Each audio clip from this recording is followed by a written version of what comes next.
Señor Durán, sé quién es y lo que su familia hizo. Ana María deslizó la nota doblada sobre la mesa de formica, justo al lado del plato de tacos que él devoraba con un apetito casi culpable. Su corazón latía con una fuerza desbocada, un tambor que amenazaba con romperle el pecho en el ruidoso ambiente del restaurante. El hombre, oculto tras una gorra y unas gafas de sol a pesar de la luz tenue del local, levantó la vista bruscamente. Sus ojos azules, tan claros como el hielo, se clavaron en ella con una mezcla de sorpresa y profundo fastidio. Ana María observó cómo sus dedos, evidentemente acostumbrados a la seda y al oro, tomaban con torpeza aquel humilde trozo de papel. Sus labios, finos y pálidos, se apretaron en una línea dura mientras leía las palabras escritas con su caligrafía temblorosa. El bullicio de El sabor del alma pareció desvanecerse para él. Debe de estar equivocada. No tengo ni idea de lo que me está hablando. La voz de Ricardo Durán fue un murmullo helado, un intento desesperado por mantener la frágil fachada de un cliente anónimo buscando un placer prohibido en un barrio que no era el suyo. Apartó la nota con la punta de los dedos como si quemara, tratando de recuperar el control de una situación que se le escapaba de las manos.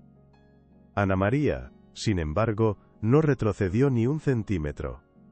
Se mantuvo erguida, con su delantal manchado de salsa como única armadura, su dignidad inquebrantable reflejada en una mirada firme. Mire de nuevo la nota, señor. La verdad está ahí, en esas pocas palabras, una verdad que ha esperado demasiado tiempo para ser contada. No había amenaza en su tono, solo el peso insoportable de una historia que exigía ser escuchada. Ricardo sintió un escalofrío que no tenía nada que ver con la temperatura del local. Ricardo salió del restaurante a toda prisa, dejando varios billetes arrugados sobre la mesa sin siquiera terminar su comida. El aire denso de la Ciudad de México lo golpeó en la cara, cargado de los olores a fritura, a escape, y a la vida vibrante de un mundo que él solo visitaba como un turista en su propia ciudad. Caminó con pasos rápidos y nerviosos hacia su coche de lujo, un vehículo alemán aparcado a varias calles para no levantar sospechas sobre su identidad. Una vez dentro, el silencio acolchado y el olor a cuero nuevo lo aislaron por completo de la realidad del barrio. Su mente, entrenada para los negocios y la estrategia, trabajaba a una velocidad vertiginosa, analizando cada detalle del encuentro. Aquella mujer no parecía una estafadora profesional. Había una sinceridad en su dolor, una convicción en su mirada que lo había desarmado por completo. Era una amenaza que su equipo de abogados no sabría cómo manejar. Mientras tanto, Ana María terminaba su turno con una peligrosa mezcla de terror y un extraño alivio. Cada vez que la campanilla de la puerta del restaurante sonaba, su corazón daba un vuelco doloroso, esperando ver entrar a hombres de traje oscuro que vinieran a por ella para silenciarla. Pero la noche transcurrió con una normalidad casi insultante, al menos en apariencia. Su jefe, don Ramiro, un hombre bueno y observador, se le acercó. ¿Todo bien, muchacha? Te noto más pálida de lo normal. Ella forzó una sonrisa. Solo es el cansancio, don Ramiro, no se preocupe. Nadie en aquel lugar, ni sus compañeros ni los clientes habituales, sabía que ella acababa de declararle la guerra a una de las familias más poderosas y temidas del país. Mientras limpiaba las mesas, su mente solo podía pensar en su hermana pequeña, Sofía. Era por ella que había dado ese paso imposible. Al llegar a su pequeño y humilde apartamento, el penetrante olor a medicina y a desinfectante le recordó la fragilidad de su misión y todo lo que estaba en juego. Sofía la esperaba despierta en su cama, con sus grandes ojos oscuros llenos de preguntas silenciosas y una madurez impropia de su edad. Ana, ¿cuándo podré correr en el parque como los otros niños? La pregunta, tan inocente y tan cargada de un anhelo inalcanzable, fue como una daga directa al corazón de Ana María. Se arrodilló junto a la cama y le acarició la frente febril, luchando con todas sus fuerzas por mantener una compostura que no sentía. El tratamiento de Sofía era carísimo, una batalla constante que consumía cada céntimo que ganaba con su agotador trabajo. La rara enfermedad de su hermana la mantenía débil y dependiente, un recordatorio constante de la injusticia que la rodeaba. Pronto, mi amor. Te prometo que muy pronto. Estoy trabajando muy duro para que así sea, ¿vale? Ahora no te preocupes por nada, solo tienes que descansar y ponerte fuerte. Ana María le sonrió, una sonrisa forzada que no lograba llegar a sus ojos cansados y llenos de preocupación. Le leyó un cuento con voz suave, inventando finales felices, hasta que Sofía finalmente se durmió, su respiración suave y acompasada. Solo entonces, en la soledad y el silencio de su diminuta cocina, se permitió derrumbarse. El peso de su decisión la aplastó como una losa. Era una simple camarera contra un imperio multimillonario. ¿Qué posibilidades reales tenía de ganar? Se sentía pequeña e insignificante, una hormiga tratando de detener un tren de alta velocidad. Pero el recuerdo de su abuela le dio fuerzas. ¿Sería suficiente su memoria para ganar una guerra tan desigual? Encerrado en la seguridad aséptica de su ático, con unas vistas espectaculares de toda la ciudad iluminada a sus pies, Ricardo hizo la llamada que siempre hacía cuando surgía un problema que no podía resolver con un cheque. Ernesto, tenemos un incidente. Su voz era fría y controlada, desprovista de la punzante ansiedad que realmente sentía en el estómago. Al otro lado de la línea su abogado Ernesto Vargas escuchaba con una calma profesional que resultaba depredadora. Ricardo le relató el encuentro en el restaurante, presentándolo como un torpe y simple intento de extorsión por parte de una empleada desesperada. No se preocupe en absoluto, señor Durán. Me encargaré de este asunto personalmente, respondió Vargas con su voz suave como la seda, pero con un inconfundible filo de acero. Para el abogado, personas como Ana María eran simples insectos que debían ser aplastados sin piedad. Al día siguiente, un coche negro, elegante y silencioso, se detuvo frente al modesto edificio de apartamentos de Ana María. De él descendió Ernesto Vargas. Su traje italiano de corte impecable era una afrenta visual a la humildad y el desgaste del barrio. La interceptó en la calle cuando ella salía para hacer la compra, con una cortesía calculada y una sonrisa que no llegaba a sus ojos fríos como el mármol. Señorita Ana María, mi nombre es Ernesto Vargas, represento al señor Ricardo Durán. Su presentación fue directa y sin rodeos. Entiendo perfectamente que podría estar pasando por dificultades financieras. La enfermedad de su hermana debe de ser una carga terrible para usted. La mención directa de Sofía fue un golpe bajo, preciso y devastador. Ana María sintió que el aire le faltaba en los pulmones. Se dio cuenta de que este hombre ya lo sabía todo sobre ella. Usted no es más que una oportunista, señorita, susurró Vargas, acercándose un poco más ahora que había encontrado su punto más débil. Pero el señor Durán es un hombre generoso. Está dispuesto a ofrecerle una suma de dinero muy considerable para cubrir todos los gastos médicos de su hermana y asegurarle a usted un futuro tranquilo y sin preocupaciones. A cambio, lo único que pedimos es su silencio absoluto y permanente. La oferta era una salida fácil, una tentación casi irresistible. Por un instante Ana María vaciló, imaginando a Sofía sana y corriendo. Pero entonces, recordó la herencia de su abuela. Sacó de su bolso una copia maltratada de la ***. Fotografía ***, la imagen que lo había empezado todo. Esto no es una fantasía, señor Vargas. Es la prueba de un robo. La vida de mi hermana no tiene precio, y la dignidad de mi familia tampoco. Ernesto Vargas recuperó la compostura al instante, aunque sus ojos analizaron la imagen con una intensidad que traicionaba la indiferencia de sus palabras. Había subestimado gravemente a la camarera. Un papel viejo y amarillento no prueba absolutamente nada, solo demuestra su desesperación y su falta de escrúpulos. Su tono se volvió gélido. La falsa amabilidad desapareció por completo, revelando la amenaza real que se escondía debajo de su apariencia de caballero. Le doy exactamente 24 horas para que acepte nuestra generosa oferta. Después de ese plazo, no podremos garantizar que su situación, y la de su hermana, no empeore considerablemente. Sin decir una palabra más, se dio la vuelta, subió a su coche de lujo y desapareció, dejando a Ana María temblando en medio de la acera, la copia de la imagen aún en su mano. La guerra acababa de empezar de la peor manera. ¿Te conmueve esta historia? Deja tu like y suscríbete. Seguimos. En su lujosa oficina de caoba y cristal, Ricardo recibió el informe de su abogado. La mujer es mucho más complicada de lo que pensábamos. No quiere dinero. Habla de cosas como la dignidad y la justicia. La frustración de Ricardo crecía por momentos, convirtiéndose en una rabia sorda. ¿Pero qué es lo que sabe realmente? ¿Qué pruebas puede tener? Su impaciencia era palpable. Vargas, con una frialdad quirúrgica, propuso el siguiente paso en su estrategia. Sugiero que aumentemos la presión de forma inmediata. Una campaña de desprestigio. Filtraremos a la prensa sensacionalista que es una extorsionista sin escrúpulos que usa a su propia hermana enferma. La desacreditaremos públicamente antes de que tenga la oportunidad de hablar. Ricardo dudó un instante. La idea de atacar públicamente a una mujer en esa situación le provocaba un extraño y profundo malestar. Era una línea que no estaba seguro de querer cruzar. Mientras ellos planeaban su siguiente ataque, Ana María enfrentaba una nueva y devastadora crisis. El director del hospital la había llamado para una reunión de carácter urgente. Las facturas médicas de Sofía se habían acumulado hasta una cifra astronómica, y el seguro ya no cubría el costoso tratamiento experimental. Lo siento muchísimo, Ana María, pero si no se realiza un pago sustancial esta misma semana, nos veremos en la obligación de suspender el tratamiento de Sofía. Las palabras del médico, pronunciadas con una mezcla de pena y firmeza, fueron un golpe demoledor. El tiempo se le estaba agotando de forma dramática. La oferta de Durán, esa que había rechazado con tanto orgullo y dignidad, hacía apenas unas horas, ahora resonaba en su cabeza como una tabla de salvación en medio de un océano de desesperación.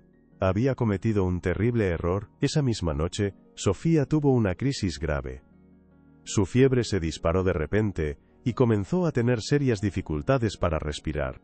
Mientras esperaban a la ambulancia en un estado de pánico absoluto, la pequeña se aferró con fuerza a la mano de su hermana mayor, sus ojos llenos de miedo. «Tengo mucho miedo de que me dejes sola en el hospital, Ana», susurró con una voz apenas audible, rota por la falta de aire. En ese preciso momento, Ana María sintió que su corazón se partía en 1000 pedazos. La culpa la invadió como una marea negra. Su lucha por la dignidad de su abuela le parecía ahora una abstracción cruel y egoísta frente al sufrimiento real y tangible de su hermana. En la fría sala de espera del hospital, bajo la luz fluorescente que hacía todo más sombrío, tomó una decisión. Estaba a punto de rendirse. Ricardo, completamente ajeno a la crisis nocturna que vivía Ana María, se encontraba en una opulenta cena de gala, rodeado de la élite económica y política del país. Su tía, Claudia de Urán, una mujer imponente que dirigía la junta directiva de la empresa con mano de hierro, se le acercó con una copa de champán en la mano. ¿Has resuelto ya ese pequeño y molesto asunto? No podemos permitir bajo ningún concepto que una cualquiera manche el nombre y el legado de esta familia. Su tono suave no ocultaba una clara advertencia. Está todo bajo control, tía, mintió Ricardo, forzando una sonrisa. Pero por dentro, la duda lo carcomía. La palabra justicia que Ana María había pronunciado con tanta convicción, se repetía en su cabeza una y otra vez. Por primera vez en su vida, se preguntó si el imperio que estaba destinado a heredar, no estaba construido sobre unos cimientos podridos y vergonzosos. De madrugada, Ernesto Vargas recibió la llamada que estaba esperando. La voz de Ana María al otro lado de la línea era un susurro roto, apenas reconocible. Acepto. Acepto su oferta. El abogado sonrió en la oscuridad de su dormitorio. La victoria siempre era dulce, sobre todo cuando era tan fácil. Ha tomado usted una sabia decisión, dijo con un tono condescendiente, antes de colgar y enviarle un breve mensaje de texto a Ricardo. Problema resuelto. Para ellos, el asunto estaba completamente zanjado. Ana María colgó el teléfono y se echó a llorar, un llanto silencioso y amargo que le desgarraba el alma. Se sentía derrotada, sucia, humillada. Había luchado y había perdido. Miró a través del cristal de la unidad de cuidados intensivos, donde Sofía dormía, ya estabilizada. Al menos su hermana estaría a salvo. Era el único consuelo que le quedaba.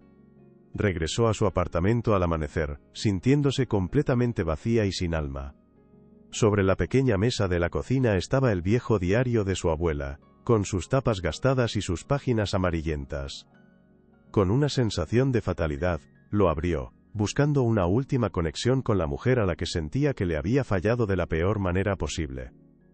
Lo que encontró entre sus páginas la dejó sin aliento. No eran solo lamentos y tristezas. Era un relato detallado, con fechas, nombres y lugares. Describía con una claridad asombrosa cómo el patriarca de los Durán la había engañado para que firmara un documento que no entendía. Mencionaba a un testigo, un joven empleado que huyó por miedo. Y, lo más importante, describía un mapa de las propiedades con una marca familiar, un pequeño roble grabado en una esquina. Justo en ese momento, alguien llamó a la puerta con decisión. Era un mensajero con un sobre grande y rígido.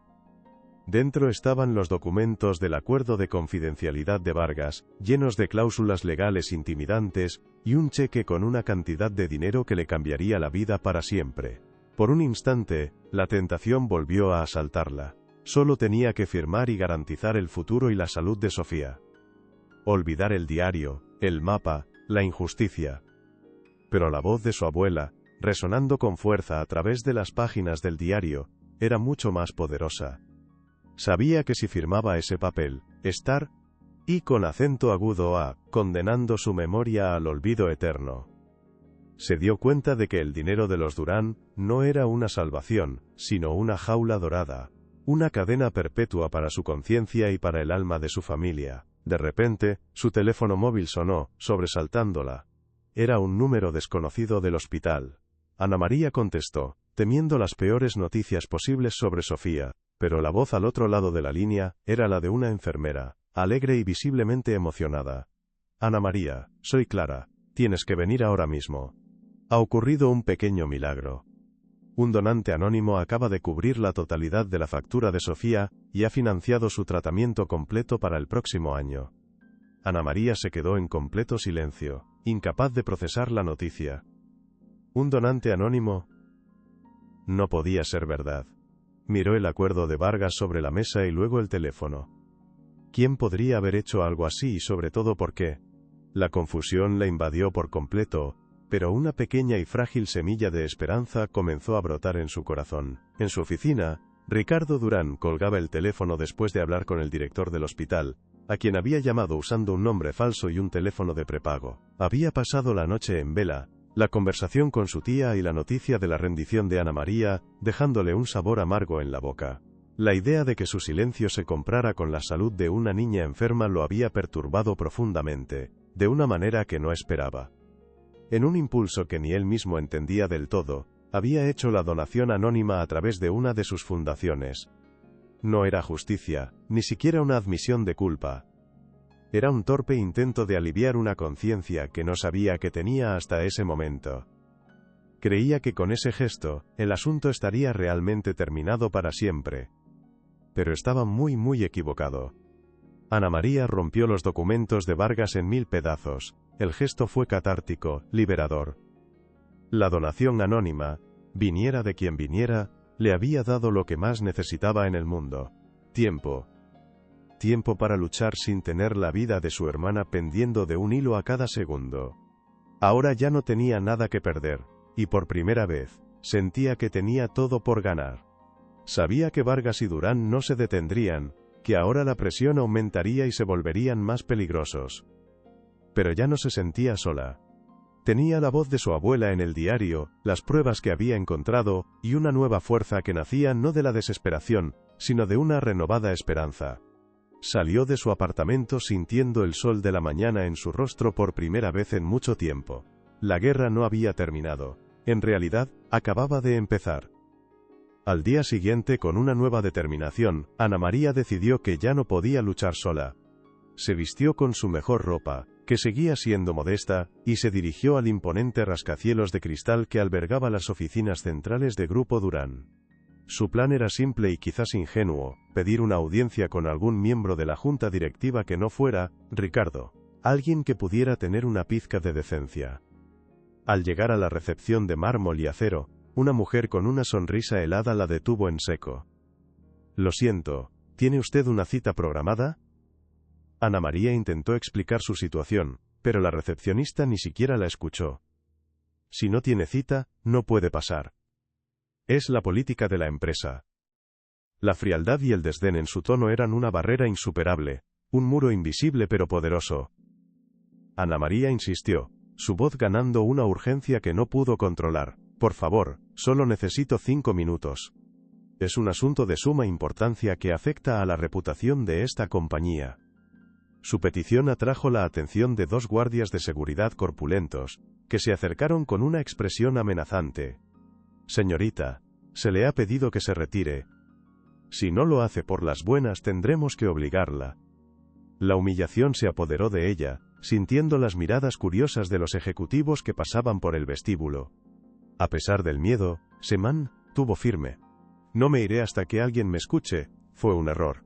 Uno de los guardias la agarró bruscamente del brazo. El guardia de seguridad la empujó bruscamente fuera del edificio principal del Grupo Durán. Cayó en la acera, con las rodillas raspadas y la dignidad hecha trizas. Fue su humillación pública. Mientras se levantaba, con lágrimas de rabia y vergüenza nublándole la vista, se dio cuenta de que la fuerza bruta nunca funcionaría. Necesitaba un arma diferente, una que los Durán no pudieran controlar con dinero o con violencia. De repente, recordó un nombre que había leído en artículos online. Isabel Rojas, una periodista de investigación que dirigía un pequeño pero temido blog digital dedicado a exponer casos de injusticia social. Admiraba su valentía y su compromiso inquebrantable. Era una apuesta arriesgada, casi un acto de locura. Isabel era conocida por ser escéptica, rigurosa, y por rechazar el 90% de los casos que le llegaban. Pero Ana María ya no tenía nada que perder. Buscó su contacto en internet y le escribió un correo electrónico breve y directo, solicitando una reunión urgente. Para su inmensa sorpresa, la respuesta de Isabel Rojas llegó en menos de una hora. Un simple destello en la pantalla de su teléfono, que hizo que su corazón diera un vuelco. El mensaje era tan directo y sin adornos como la reputación de la periodista. He recibido su correo. El asunto parece de interés. Reunámonos mañana en el Café El Mirador. A las 10 de la mañana. Venga sola y traiga todo lo que tenga. No me haga perder el tiempo. La brevedad del mensaje era intimidante, casi una advertencia, pero también una clara señal de que la había tomado en serio. Por primera vez en muchos días, una pequeña llama de esperanza comenzó a arder en el pecho de Ana María. No estaba sola en esto. Tenía una oportunidad, una sola, de ser escuchada por alguien que podía hacer la diferencia. A la mañana siguiente, Ana María se sentó en una mesa del fondo del café, esperando nerviosamente. Isabel Rojas llegó puntual. Una mujer de unos 40 años con una mirada penetrante que parecía ver a través de las personas. No hubo saludos amables. ¿Qué tienes para mí?, preguntó Isabel, yendo directamente al grano. Con manos temblorosas, Ana María le entregó el diario de su abuela, el viejo mapa, y la copia de la fotografía. La periodista examinó cada documento en silencio, con una concentración absoluta. Su rostro no mostraba ninguna emoción, lo que puso aún más nerviosa a Ana María. Pasaron los que parecieron los minutos más largos de su vida. El futuro de su lucha dependía de la decisión de aquella mujer. ¿Creería su historia o la descartaría como una más? Muchas personas me traen historias de injusticia, dijo Isabel finalmente levantando la vista. La mayoría son tragedias personales, pero no son casos que se puedan ganar. ¿Por qué el tuyo es diferente? Ana María respiró hondo, y con una voz que ya no temblaba, le contó todo. Le habló de Sofía, de la visita de Vargas, de la humillación en el edificio Durán, y sobre todo, del peso de la promesa que le había hecho a la memoria de su abuela.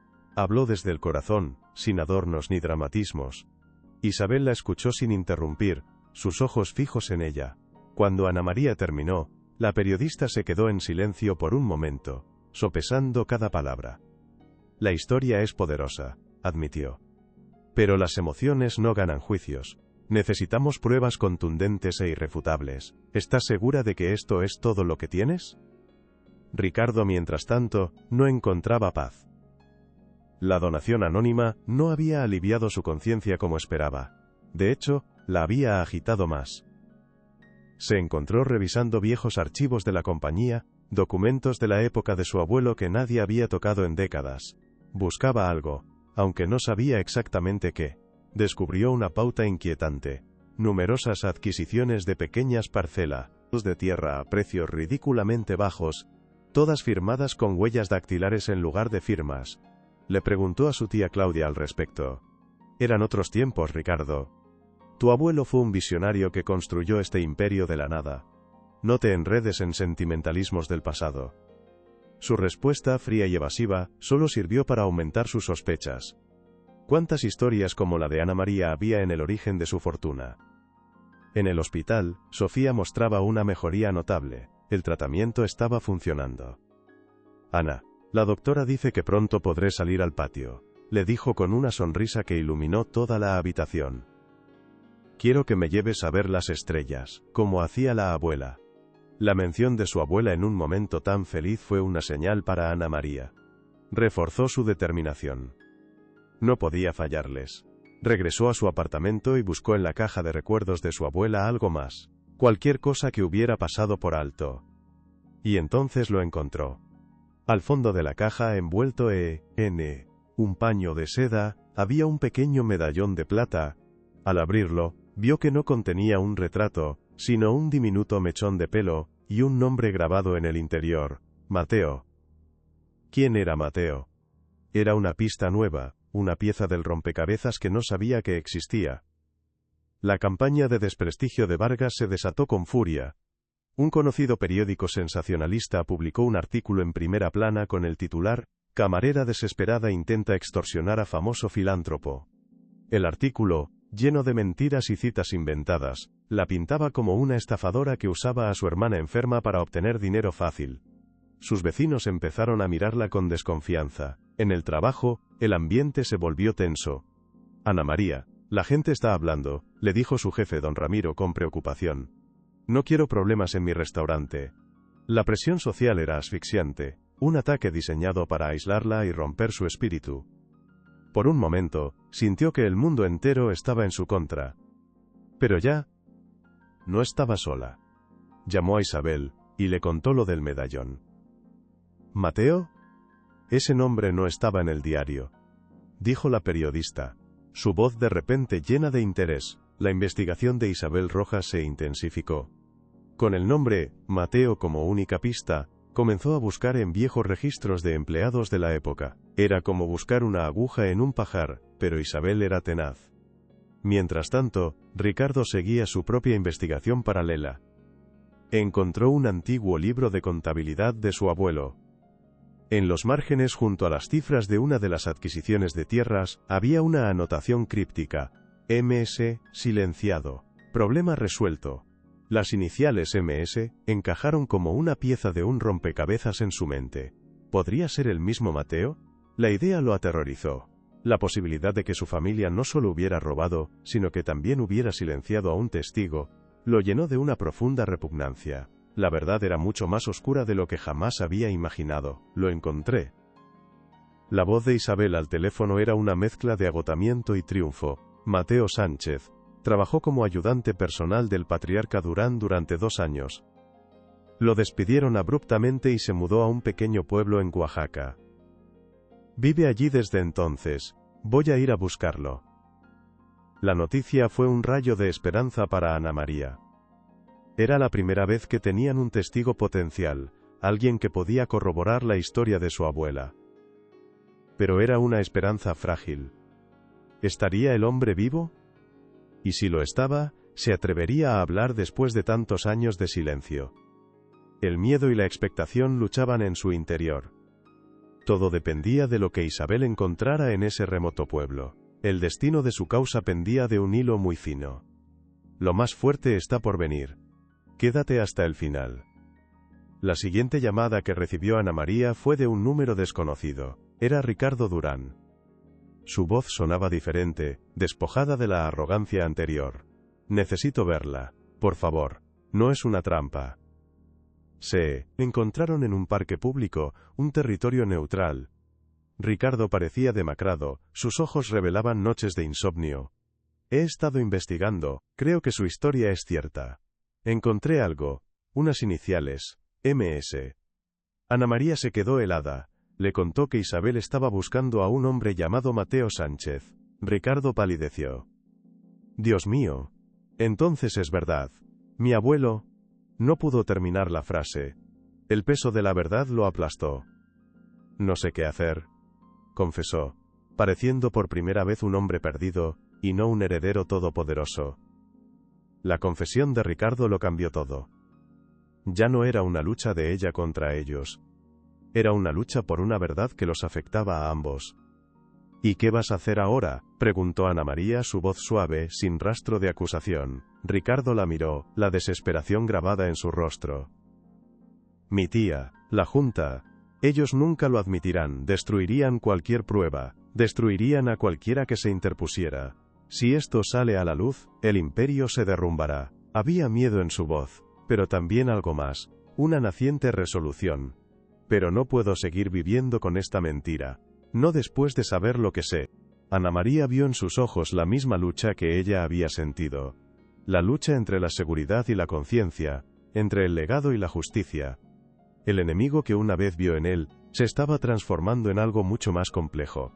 Quizás incluso, en un inesperado aliado en la búsqueda de la verdad. Claudia Durán convocó a Ricardo a una reunión de emergencia. Su rostro era una máscara de furia controlada. Ernesto me ha informado de que has estado husmeando en los archivos antiguos. ¿Qué es lo que pretendes, Ricardo? ¿Destruir el legado de tu abuelo por los delirios de una camarera? La confrontación fue brutal. Ricardo, por primera vez, no se amedrentó. Pretendo descubrir la verdad, tía. La verdad sobre cómo se construyó esta fortuna.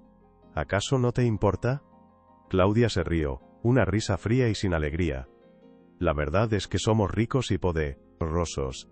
Esa es la única verdad que importa. Deja de jugar al detective, o te apartaré del camino. Esta empresa es más importante que tus crisis de conciencia. La amenaza era explícita. Ricardo se dio cuenta de que estaba solo contra su propia familia. Mientras tanto, en un polvoriento pueblo de Oaxaca, Isabel Rojas encontró una pequeña casa con un jardín lleno de flores. Un hombre muy anciano, frágil pero con una mirada lúcida, la recibió en la puerta. ¿Es usted Mateo Sánchez?, preguntó Isabel. El anciano asintió lentamente. Hace mucho tiempo que nadie me llama por ese nombre. Isabel le explicó quién era y por qué estaba allí. Le habló de Ana María, de su abuela Elena, y le mostró la copia de la imagen. El anciano la miró durante un largo rato, y sus ojos se llenaron de lágrimas. Elena, susurró, el nombre como un fantasma en sus labios. Le prometí que contaría la verdad. Pero tuve miedo. Me amenazaron, a mí y a mi familia. Huí, y he vivido con esta culpa toda mi vida. Isabel supo, en ese momento, que lo había conseguido. Tenía al testigo. La noticia del hallazgo de Mateo galvanizó a todos. Isabel organizó su traslado a la Ciudad de México con el máximo secreto, protegiéndolo de posibles represalias de los Durán. Ana María sintió una oleada de alivio tan intensa que casi se desmaya. Lo tenemos, Isabel. Por fin lo tenemos, dijo con la voz entrecortada por la emoción. Todavía no, advirtió la periodista. Ahora empieza la verdadera batalla. Vargas intentará destruir su credibilidad en el juicio. Tenemos que estar preparados para lo peor. A pesar de la advertencia, la esperanza era más fuerte que el miedo. Por fin, la historia de su abuela no era solo un relato en un diario, sino una verdad a punto de ser proclamada por una voz viva. Se prepararon para el juicio sabiendo que sería la batalla final y definitiva. Ricardo tomó su decisión. Una noche, se presentó en el modesto apartamento de Ana María. Ella lo recibió con cautela. Él le entregó una carpeta. Son copias de los libros de contabilidad de mi abuelo. La anotación sobre MS está ahí. Y algo más. Un documento interno que prueba que la junta directiva, incluida mi tía, conocía estas irregularidades desde hace años y las encubrió activamente. Era la prueba que necesitaban para demostrar no solo un crimen del pasado, sino un encubrimiento corporativo en el presente. ¿Por qué?, preguntó Ana María. Porque este monstruo lleva mi apellido, respondió Ricardo. Y si no puedo detenerlo desde dentro, entonces ayudaré a que sea derribado desde fuera. Su traición a su familia era su acto de redención. La alianza más improbable se había sellado. Con el testimonio de Mateo Sánchez y las pruebas internas proporcionadas por Ricardo, Isabel Rojas presentó una demanda formal contra el grupo Durán. La noticia cayó como una bomba en el mundo financiero y mediático. Por primera vez, la historia de Ana María no era un rumor en un blog, sino una causa judicial que amenazaba con derribar a uno de los imperios más sólidos del país. Ernesto Vargas y Claudia Durán contraatacaron con una ferocidad desesperada, negando todas las acusaciones y pintando a Ricardo como un traidor inestable manipulado por una estafadora.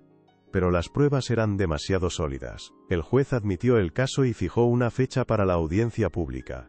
El escenario para la confrontación final estaba listo.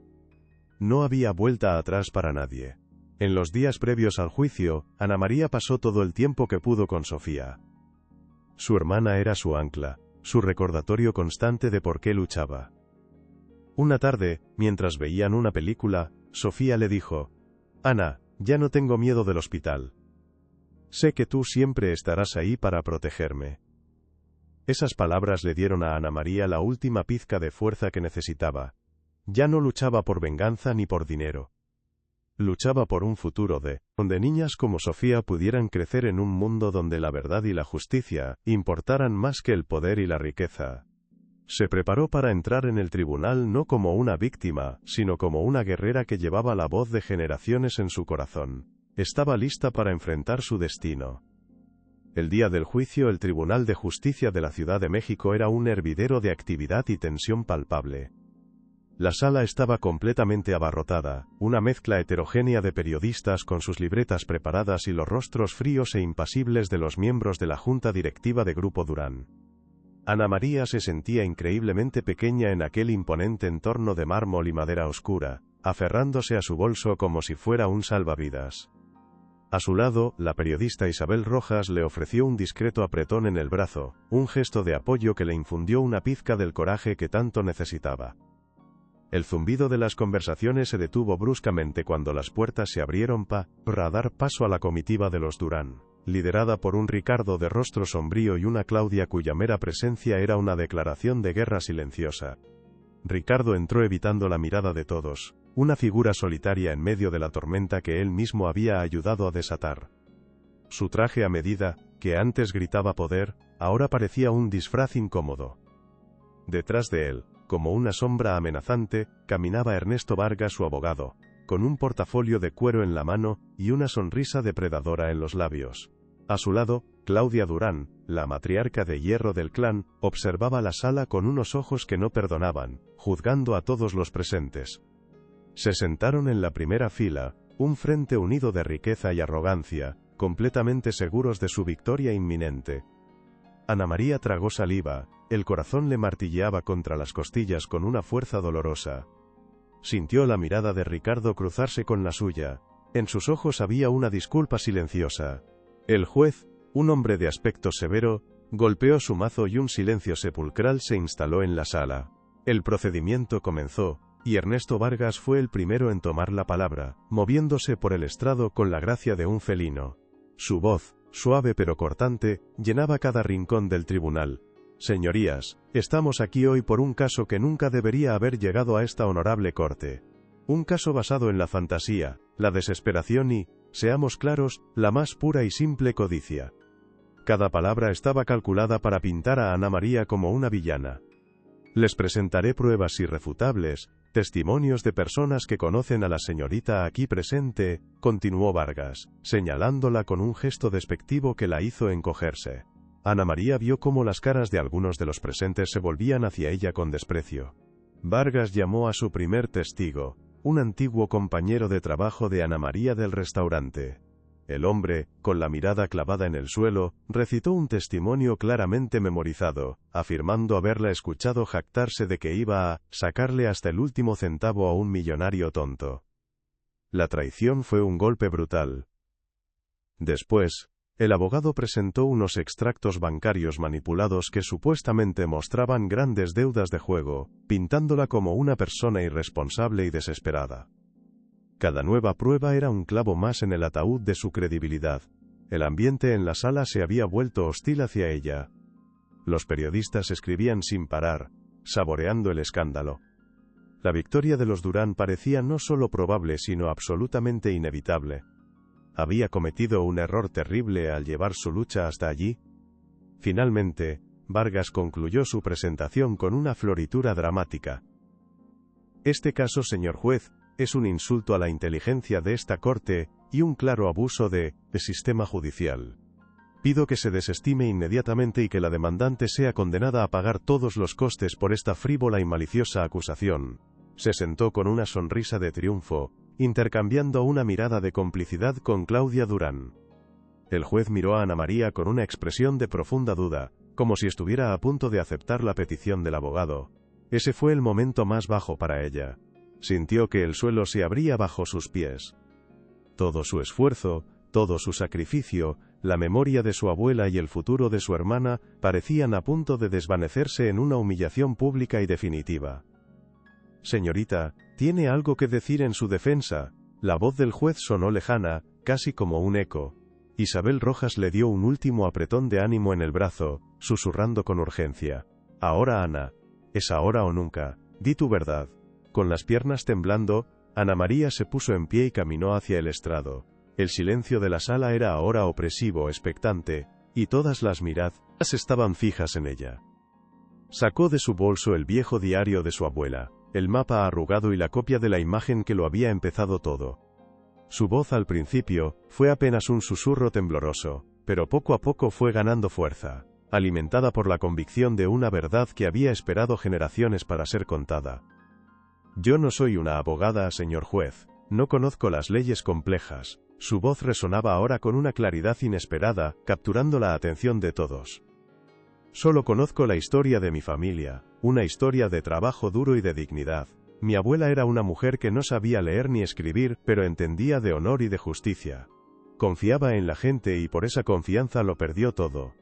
Abrió el diario de su abuela y comenzó a leer fragmentos, pasajes que describían con una sencillez desgarradora cómo el abuelo de Ricardo Durán se había ganado su confianza, prometiéndole un futuro mejor, para luego hacerle poner su huella dactilar en unos papeles que no entendía, unos papeles que le arrebataban sus tierras.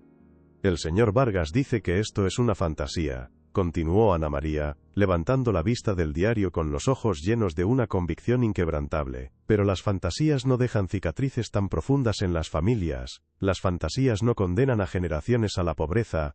Esto no es una fantasía, es nuestra vida». Luego, con manos firmes, desplegó el viejo mapa de las propiedades para que todos lo vieran. «Y este no es un dibujo infantil, esta es la tierra que nos robaron, marcada con el símbolo de la familia Durán, un pequeño roble que el propio patriarca grabó como una promesa de que siempre la protegería». La tensión en la sala era tan densa que se podía cortar con un cuchillo. Ricardo Durán ya no miraba a su abogado, ahora miraba a Ana María con desconcierto. Ernesto Vargas se levantó de un salto, interrumpiéndola con una voz cargada de pánico. «Objeción. Esto es un circo. Un diario sentimental y un mapa viejo no constituyen ni una prueba legal».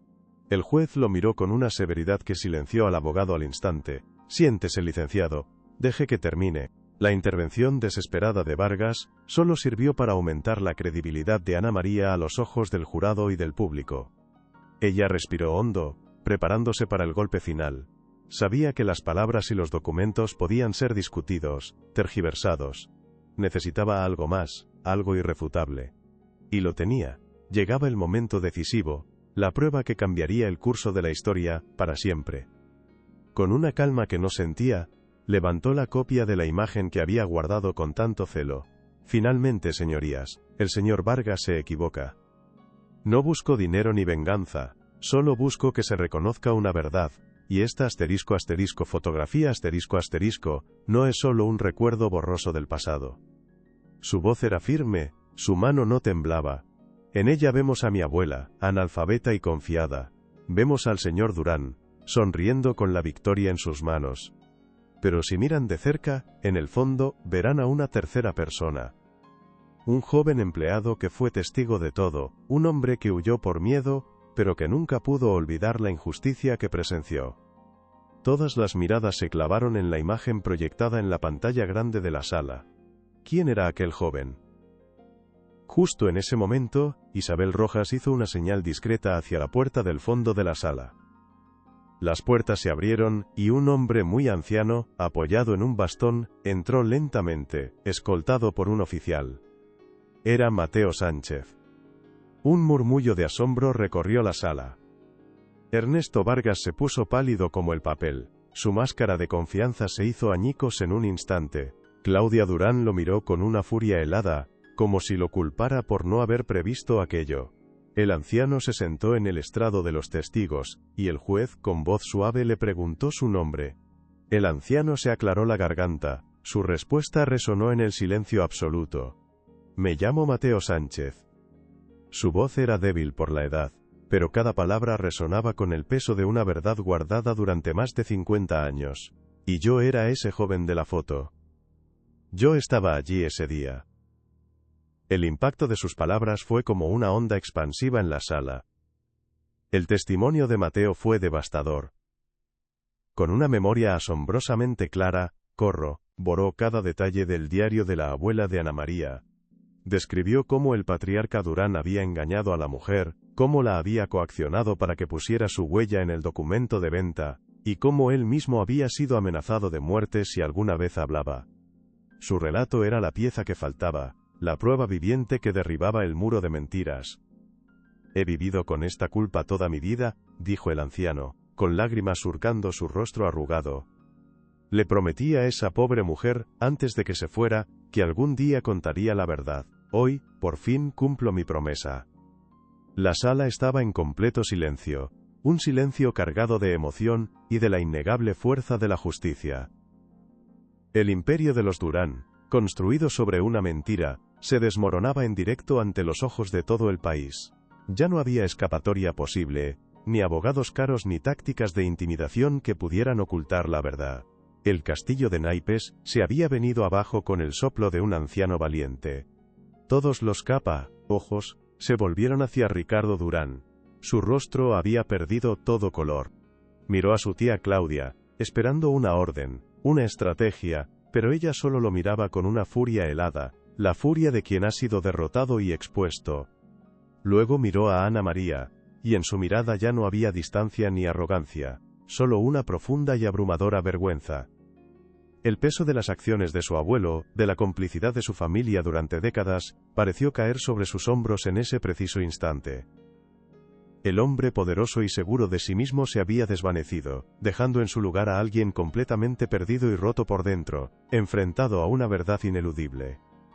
Contra los desesperados gestos de su abogado, Ricardo se puso lentamente en pie, atrayendo la atención de cada persona en la sala. El silencio era total, expectante. Su voz, cuando habló, fue apenas un murmullo, pero resonó como un trueno. Todo lo que ha dicho el señor Sánchez, y todo lo que ha dicho la señorita Ana María, es verdad. La confesión pública fue un shock que paralizó a todos por un segundo. Mi familia cometió una terrible injusticia. Y es mi deber, como cabeza de esta familia, ahora repararla. El caos estalló. Los flashes de las cámaras eran como relámpagos, los periodistas gritaban preguntas. La verdad por fin había salido a la luz, liberada de sus cadenas. Si esta historia te tocó el corazón, comparte para que llegue a más personas. En medio del tumulto, Ana María sintió una calma profunda, una sensación de paz que no había experimentado en años. Había ganado. No solo había ganado un juicio, sino que había recuperado el honor de su abuela, había asegurado el futuro de su hermana, y sobre todo, había demostrado que la voz de una persona puede derribar muros de poder. Vio a Ricardo, rodeado por la prensa, respondiendo preguntas con una nueva y frágil honestidad. Sus caminos se habían cruzado de la forma más extraña, y ambos habían cambiado para siempre. Ella ya no era la camarera asustada, y él, ya no era el heredero desconectado. La justicia a veces no solo castiga, sino que también redime a quienes están dispuestos a enfrentarla. Isabel Rojas la abrazó con fuerza, con una emoción que rara vez mostraba. «Lo conseguiste, Ana, lo conseguiste, le has dado voz a los que no la tienen». Las lágrimas corrían por las mejillas de Ana María, pero no eran lágrimas de tristeza ni de miedo, sino de un alivio y una alegría inmensos. Sacó su teléfono y miró una foto de Sofía, sonriendo desde su cama de hospital. Pronto, muy pronto, podría cumplir su promesa. Sofía correría en el parque como los demás niños. La batalla había sido larga y brutal, pero el resultado valía cada lágrima. La herencia de su abuela no eran unas tierras perdidas, sino una lección de dignidad que ahora florecía en una nueva generación. La sentencia del juez fue clara y contundente. Grupo Durán fue condenado a devolver las tierras originales a la familia de Ana María, junto con una compensación económica histórica por décadas de beneficios perdidos. Además, la Corte ordenó una investigación completa sobre otras posibles adquisiciones fraudulentas de la compañía en el pasado, abriendo la puerta a que otras familias pudieran buscar la justicia que se les había negado. La noticia ocupó con acento agudo los titulares de todos los periódicos y noticieros del país. La historia de Ana María se convirtió en un símbolo de esperanza, una prueba viviente de que David podía en efecto vencer a Goliat. Su lucha personal se había transformado en un movimiento mucho más grande. Ricardo Durán, cumpliendo su palabra, no apeló la sentencia. En una rueda de prensa que conmocionó al mundo empresarial, anunció su renuncia como director ejecutivo de Grupo Durán para supervisar personalmente la creación de un fondo de reparación masivo. No podemos cambiar el pasado, declaró ante las cámaras, pero tenemos la obligación moral de construir un futuro más justo. Mi familia se equivocó, y ahora nos toca enmendar nuestros errores, cueste lo que cueste. Su tía Claudia y los miembros más antiguos de la junta directiva fueron expulsados de la compañía. La transformación de Ricardo era real y profunda. La confrontación con la verdad de su legado lo había roto, pero también lo había liberado de una prisión de mentiras. Cuando Ana María salió del tribunal, una multitud la aclamaba. Ya no era una desconocida, era un faro de esperanza para incontables personas. Se sintió abrumada por la atención, pero una sonrisa sincera iluminó su rostro cansado. Había hecho lo correcto, y el mundo entero parecía reconocérselo. Buscó entre la multitud la cara de Isabel Rojas, su aliada, la mujer que había creído en ella cuando nadie más lo hizo. La vio a lo lejos, asintiendo con la cabeza, con una rara sonrisa de satisfacción en su rostro. Juntas habían demostrado, que el periodismo de investigación y la valentía ciudadana eran armas poderosas contra la impunidad. La victoria no era solo suya, era de todos los que luchaban por un mundo más justo. Los meses que siguieron al juicio transformaron por completo el panorama de sus vidas. Con una parte significativa de la indemnización, Ana María estableció la Fundación Esperanza Latina, una organización sin ánimo de lucro dedicada a ofrecer asesoramiento legal gratuito a familias que habían sufrido despojos similares. Su oficina, instalada en el corazón del mismo barrio donde una vez sirvió mesas, se convirtió rápidamente en un santuario de esperanza. Ya no era solo la historia de su abuela, era la historia de cientos de personas que por primera vez sentían que alguien luchaba por ellos. Su transición de camarera a directora no fue fácil, pero su empatía y su inquebrantable sentido de la justicia la convirtieron en una líder natural y respetada por todos los que la rodeaban. Cada caso ganado era una inmensa victoria. Ricardo Durán, por su parte, se embarcó en un camino de redención mucho más solitario. Tras su renuncia, dedicó su tiempo y una parte considerable de su fortuna a auditar cada transacción realizada por su familia en los últimos 50 años. Descubrió una red de corrupción que iba mucho más allá del caso de la abuela de Ana María. Con una determinación que sorprendió a todos, comenzó a contactar a cada una de las víctimas, ofreciendo reparaciones justas y disculpas sinceras. No buscaba el perdón ni la aclamación de la prensa. Buscaba una paz interior que el dinero nunca le había podido proporcionar. Se convirtió en un paria para la vieja élite, pero encontró un nuevo propósito en deshacer el daño que su apellido había causado durante tanto tiempo. La salud de Sofía mejoró de una manera que parecía casi milagrosa. Con el tratamiento completo y sin la constante carga de la preocupación financiera, su cuerpo y su espíritu florecieron. Dejó atrás las paredes del hospital para descubrir el mundo que se le había negado. Su primera vez corriendo descalza sobre la hierba de las tierras recuperadas de su abuela, fue un momento de pura alegría que Ana María atesoró como la más valiosa de las victorias. La niña que una vez preguntó cuándo podría ser como los demás, ahora organizaba partidos de fútbol con los niños del barrio.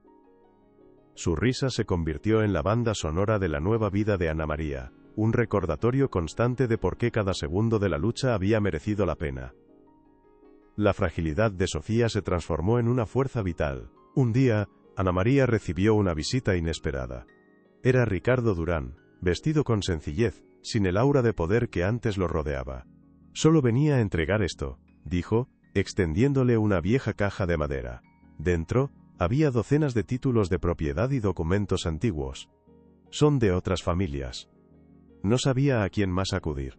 Ana María le preguntó por qué lo hacía, pudiendo desaparecer y vivir una vida de lujo. Él la miró, con una honestidad cruda.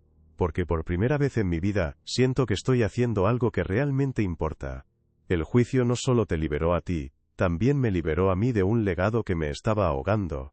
En ese momento, entendió que su transformación era genuina, y que un puente se había construido sobre las ruinas del pasado. La Fundación Esperanza Latina creció exponencialmente con los nuevos casos que Ricardo había traído. Se convirtió en una fuerza a tener en cuenta, desafiando a corporaciones que durante mucho tiempo habían operado con impunidad. Isabel Rojas, la periodista, se unió a la junta directiva, utilizando su influencia mediática para dar visibilidad a cada lucha. El nombre de Ana María se convirtió en sinónimo de perseverancia en todo el país. Recibió premios y reconocimientos, pero siempre los aceptaba en nombre de su abuela y de todas las personas que representaba. Su mayor satisfacción no eran los galardones, sino ver el alivio en los rostros de aquellos que recuperaban lo que era suyo por derecho, devolviéndoles la dignidad perdida. Con el tiempo, las tierras recuperadas se transformaron en un próspero proyecto comunitario. Se construyó una pequeña escuela rural que llevaba el nombre de su abuela, Elena, y se estableció una cooperativa agrícola que daba trabajo a decenas de familias de la zona. Ana María y Sofía pasaban allí muchos fines de semana, no como dueñas sino como parte de la comunidad. Plantaban, cosechaban y compartían la comida bajo la sombra de los árboles. El legado de su abuela ya no era una historia de pérdida, sino una vibrante realidad de crecimiento, educación y esperanza compartida. La tierra, finalmente, estaba sanando y devolviendo a la gente los frutos que durante tanto tiempo se les habían negado, cerrando un círculo de justicia poética. Ricardo nunca volvió a dirigir una empresa. En su lugar, creó un fondo de inversión social que financiaba proyectos de educación y desarrollo en las comunidades más desfavorecidas. Su trabajo lo llevó a los rincones más olvidados del país, donde su apellido era desconocido. Encontró una forma de utilizar su conocimiento del mundo financiero para el bien, construyendo puentes en lugar de muros. De vez en cuando, él y Ana María se reunían para tomar un café en un local discreto, compartiendo los avances de sus respectivos proyectos. Hablaban no del pasado sino del futuro que estaban tratando de construir cada uno a su manera, para crear un mundo un poco más justo para todos los que venían detrás. El impacto del caso Durán provocó un cambio legislativo sin precedentes. Se aprobó una nueva ley, popularmente conocida como la Ley Ana María, que facilitaba la revisión de títulos de propiedad antiguos y establecía penas mucho más severas para el despojo de tierras mediante engaño. Abogados y activistas de todo el continente estudiaron su caso como un modelo a seguir. La historia de una camarera que se enfrentó a un imperio había sentado un precedente legal que protegería a miles de personas en el futuro. Su victoria personal se había convertido en un escudo para los vulnerables, un cambio duradero en el tejido mismo de la sociedad, demostrando que una sola persona puede en efecto cambiar el sistema. La memoria de la lucha también se preservó en los pequeños gestos. La antigua fachada del restaurante El Sabor del Alma ahora lucía una placa de bronce puesta por los vecinos. Aquí comenzó la lucha de una mujer valiente que nos recordó el poder de la verdad. Mientras tanto, Mateo Sánchez, el anciano testigo, vivió sus últimos años rodeado de cariño. Tu abuela estaría muy orgullosa de ti, niña, le dijo a Ana María antes de fallecer en paz. Cumpliste la promesa que yo no tuve el valor de cumplir a tiempo. La comunidad se aseguró de que estas historias de coraje, tanto grandes como pequeñas, nunca fueran olvidadas y sirvieran de inspiración.